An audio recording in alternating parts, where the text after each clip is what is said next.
ขอนอบน้อมต่อพระรัตนตรัยแก้วเจ้าสามประการอรุณสวัสดิ์ธรรมสวัสดีศรัทธาสาธุชนคนดีทั้งหลายตลอดถึงกับน้อมไหว้สาครูบาอาจารย์ทุกรูปทุกองค์ติดตามธรรมยตราเพื่อการศึกษาวันนี้วันศุกร์วันศุกร์ที่14 เดือนมีนา 2568นับจากวันที่19ที่ได้เดินธุดงค์ธรรมยตราเพื่อการศึกษามาก็ถือว่าวันนี้เป็นวันที่23ของการเดินธรรมยตราเดินธุดงค์นะก็23วันก็23ปัจจะเพราะทุกคืนก็พักที่สุสานพักที่ปัจจะโชคดีที่ภาคเหนือของเฮาทุกหมู่บ้านส่วนใหญ่ก็จะมีสุสานหรือว่าปัจจะที่เฮาเรียกกันในสมัยเก่าสุสานปัจจุบันนี้เนาะได้รับความดูแลจากผู้นำหมู่บ้านจากคณะกรรมการหมู่บ้านและก็ได้รับการสนับสนุนจากองค์การบริหารส่วนท้องถิ่นระดับตำบลระดับจังหวัดคอยมาดูแลเรื่องศาลาก็ดีเมนก็ดีเนาะตลอดถึงสิ่งต่างๆที่เป็นเครื่องใช้ไม้สอยในสุสานป่าช้าค่ำคืนที่ผ่านมาคืนที่ผ่านมานี้ได้มาพักที่บ้านเมืองจงใหม่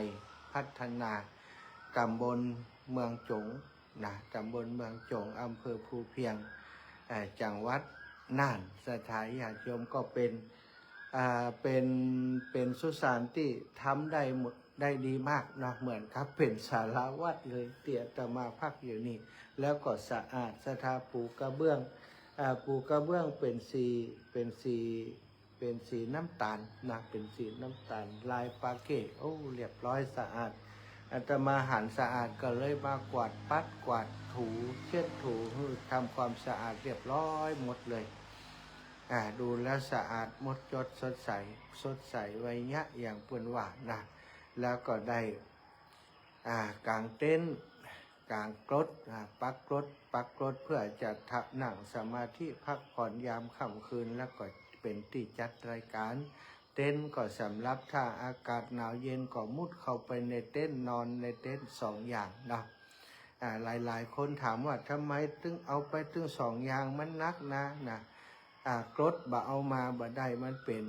เหมือนกับว่ามันเป็นสัญลักษณ์อย่างหนึ่งของการเดินธุดงค์ในการสมทานธุดงค์ถ้าบ่มีกรดมันก็เป็นน้ำแล้วสถานกรดนี้ก็บังแดดได้บังฝนได้ถ้าจำเป็นนะฝนตกก็เอามากันฝนได้แต่ว่ากรดของอาตมามันเก่าหัวแล้วเก่า มันมีหลายจุดที่มันผุพังไปมันเก่าเนาะ ก็ใจได้อยู่รักษาไว้จะเอาไปซ่อมอยู่เหมือนกันแล้วก็เต็นท์ในกรณีที่มันเป็นมดเป็นแมงนี่ถ้าเต็นท์นี่มันปลอดภัยสถานมดมันสูบเข้าไปบ่ได้สูนเข้าไปบ่ได้มดก็แหวอยู่ตั้งนอกเนี้ยเนาะ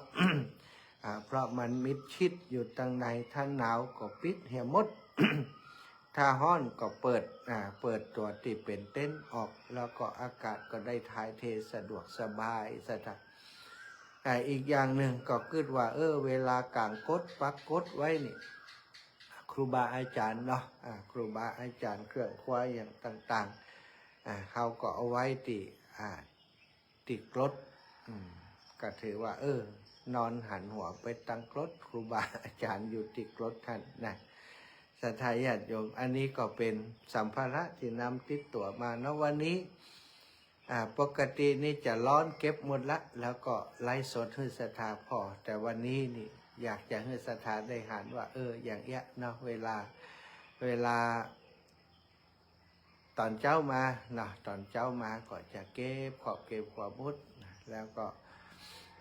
เต้นกลางอย่างใดกดกลางอย่างใดมีประโยชน์อย่างไรวันนี้ครบชุดอยู่ตั้งหลังเป็นฉากตั้งหลังเฮ้เนอะ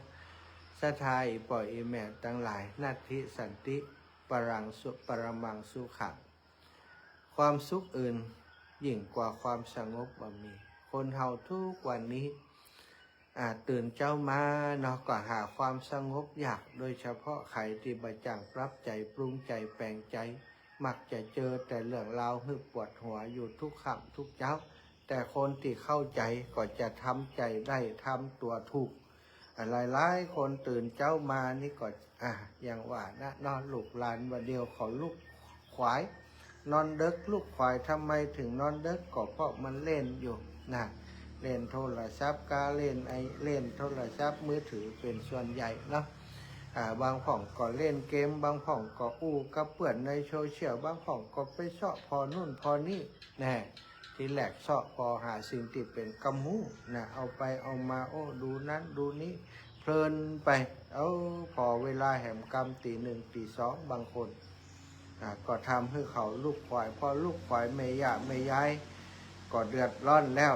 อีนี่มันยังได้บ่ลูกตั้มเดียวบ่เดียวมัน6 โมงแล้วนะ5 โมง6 โมงแล้วนะ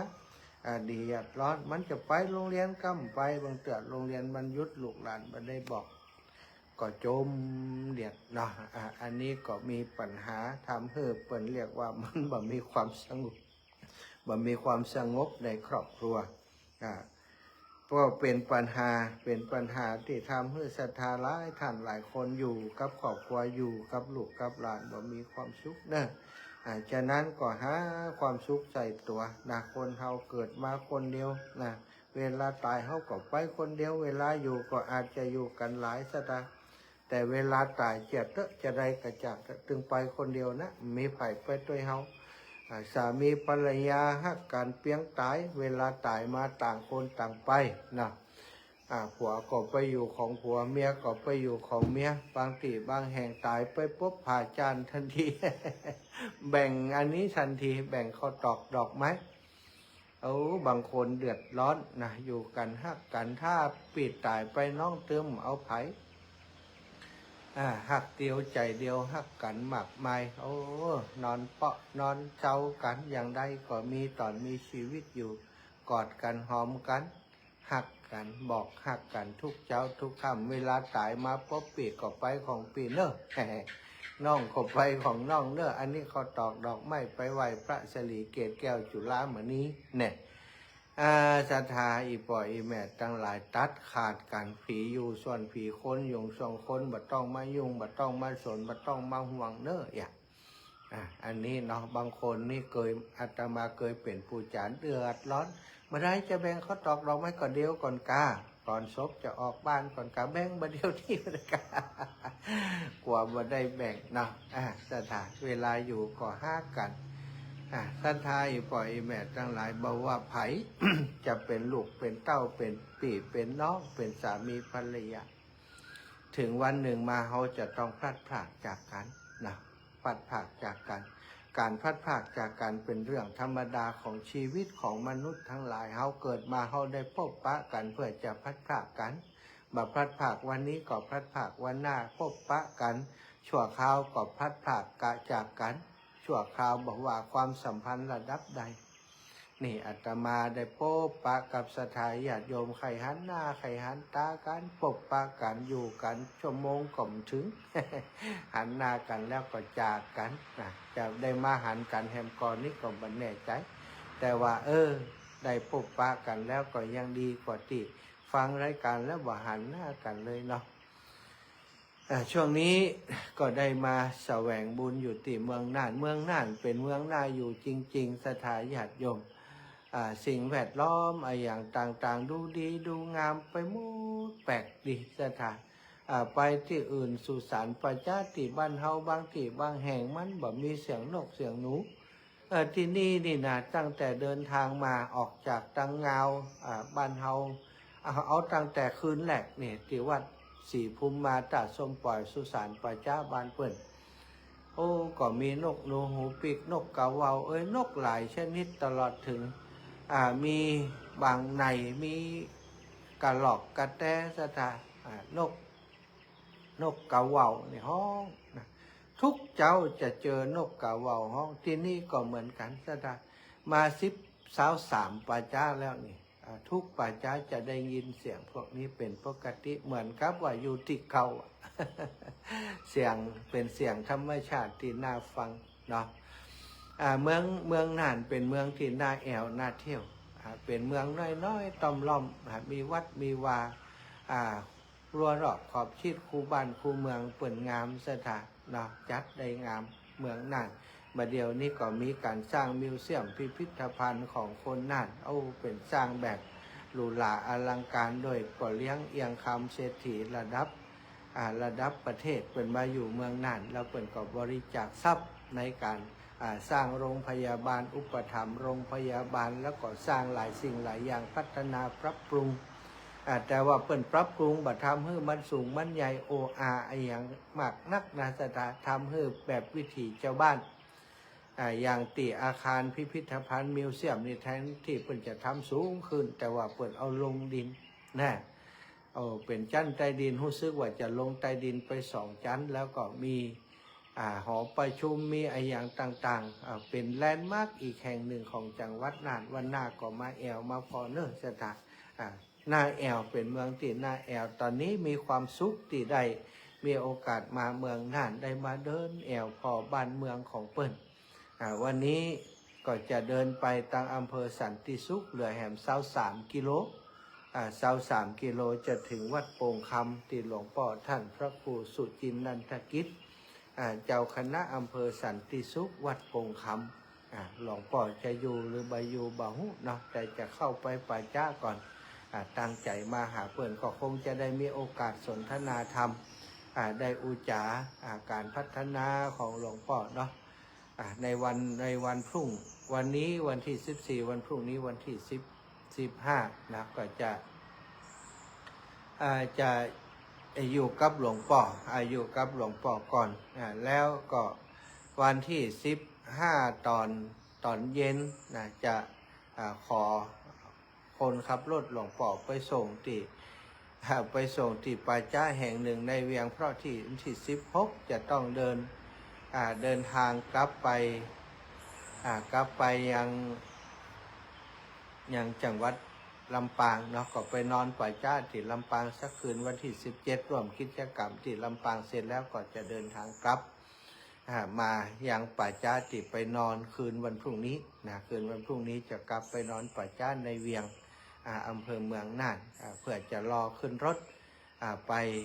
ไปลำปางนะตอนวันที่16สถาน16ก็จะนอนป่าช้าที่ลำปางป่าช้าบ้านบุญเกิดนะที่ลำปางเนอะวันที่16บ้านบุญเกิดหรือว่ายังบันแน่เตือนเนาะยังพอป่าช้าแห่งกรรมแต่มีแนวโน้มจะเป็นบุญเกิดเพราะเคยนอนป่าช้าบุญเกิดป่าช้าบันถกป่าช้างนี่อยู่สงบเงียบดีเหมือนกันศรัทธาญาติโยมมีป่อยแม่เฒ่าแก่ทั้งหลายวันนี้ได้พบปะกันเนาะก็ทำเอาธรรมะมาฝากสักเล็กน้อยทุกวันนี้หลายๆคนเฮาแสวงหาสิ่งที่เรียกว่าความสุขเนาะการที่ชีวิตจะมีความสุขแต่ละคนก็นิยามไว้ต่างกันถ้ามีตังนักก็มีความสุขแน่ถ้ามีคนเข้าใจก็มีความสุขถ้าทำงานหลับลื่นก็มีความสุขศรัทธาญาติโยมสิ่งทั้งหลายทั้งมวลนั้นนะก่อนแล้วแต่ไผมันจะปรารถนาแต่ความเป็นจริงแล้วความสุขที่เฮาจะได้นั้นได้จากการที่เฮาฮู้จักวางจิตวางใจถ้าได้ทรัพย์ก็มีความสุข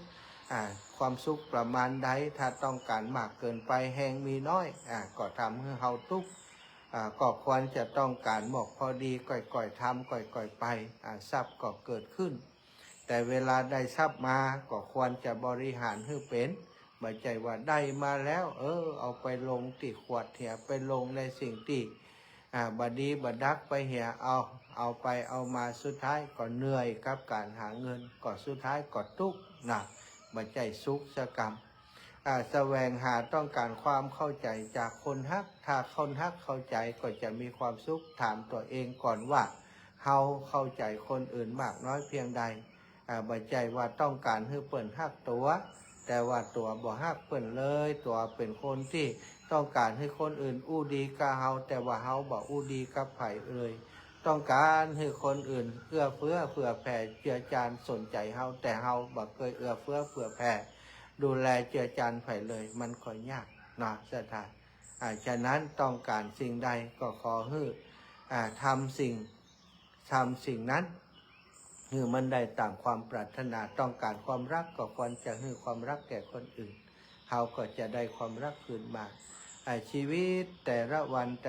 นมันสั้นยิ่งนักสถากะเดียวก่อมดวันกะเดียวก่อมดคืนกะเดียวก่อมดเดือน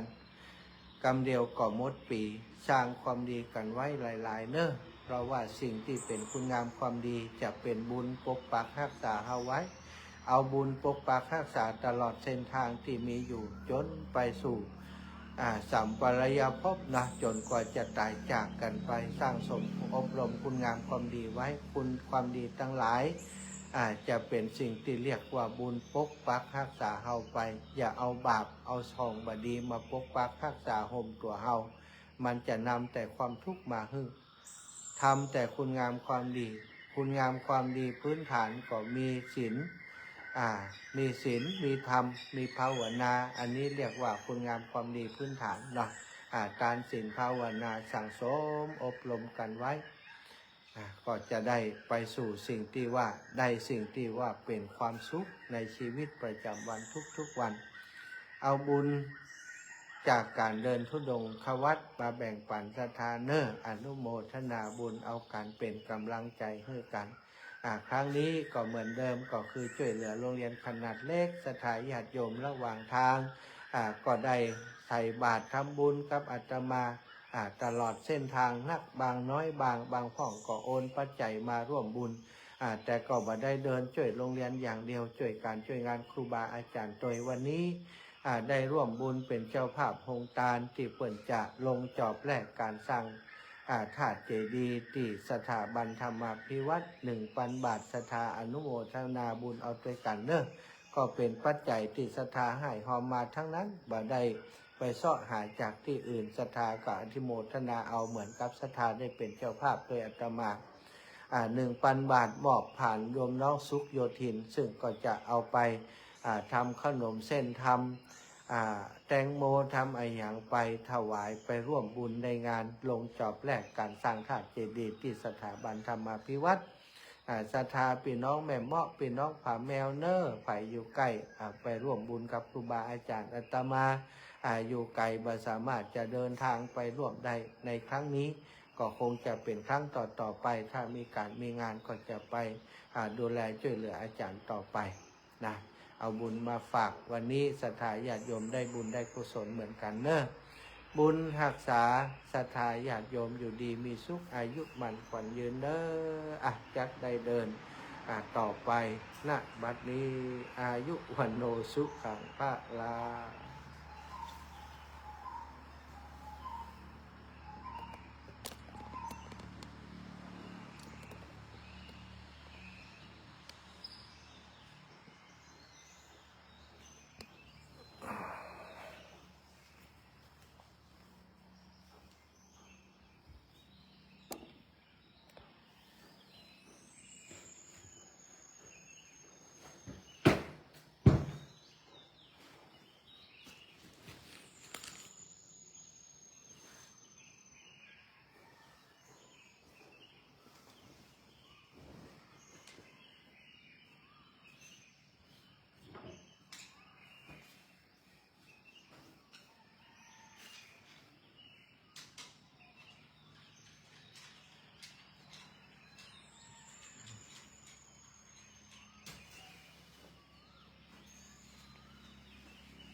อ้าวเรียบร้อยคือตีนอนตีพักที่ค่ำคืนที่พันมาเก็บเข้าของเรียบร้อยปิดปิดไฟให้เปิ่นเรียบร้อยห้องน้ำตักผ้าใส่ให้เปิ่นแล้วเนาะจะได้เดินทางต่อไป ขอบคุณเจ้าของสถานที่ ผู้นำหมู่บ้านผู้นำชุมชนตลอดถึงท้องถิ่นที่ทำให้สุสานป่าช้าแห่งนี้น่าพักพาอาศัยน้ำท่ามีสมบูรณ์นี่คือศาลาที่ว่านอกงามเปิ่นจะทำฐานของเต้นสังเต้นสงนี่กว้างสัก2 เมตรไป2 เมตร 50ตั้งลุ่มก่อปูกระเบื้องเหมือนศาลาบอกกว้างนี่แต่ใดนี่สำหรับสงอยู่นี่อันนี้ก็แขกผู้มีเกียรติเวลาเปิ่นมางานเก้าอี้โต๊ะเปิ่นก็เอาไว้อย่างเนี้ยนะมีไฟกวนมีไฟลักขโมยไฟเฟยก็ให้ใจตามสบายสุสานป่าช้าบ้านจังบ้านเมืองจังพัฒนาตรงนี้ก็จะเป็นที่เปิ่นบริการเรื่องน้ำเนาะบริการน้ำอยู่ตรงนี้เป็นร้านที่เทใหม่ครับผมเอจะเล็กกินนมกะฮะจะเล็กกินนมกะฮะตาเอ้ามุกวีนั่งอยู่นี่กะวัดศรีเมืองชัยบ้านเมืองใหม่เมืองจังเขาไปจงโลเมืองจังใหม่พัฒนาเมืองจังตำบลเมืองจังอำเภอภูเพียงนั่นเมืองจังเนาะบ้านอาตมาชื่อว่าบ้านจงอันนี้ก็เลยนึกจงบ้านเมืองจังใหม่พัฒนาระวังรถลูก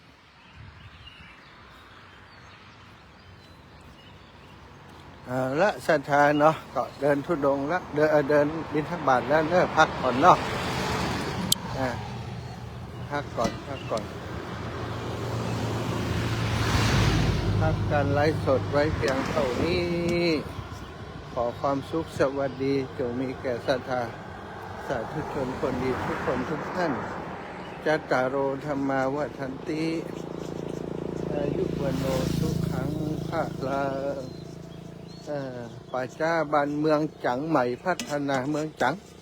ตำบลเมืองจังมาได้พอทีตุอนุโมทนาบุญกับทุกคนทุกท่านที่ติดตามเมื่อจัตตารโอธรรมาวัฏันติอายุวันโนสุขังพลัง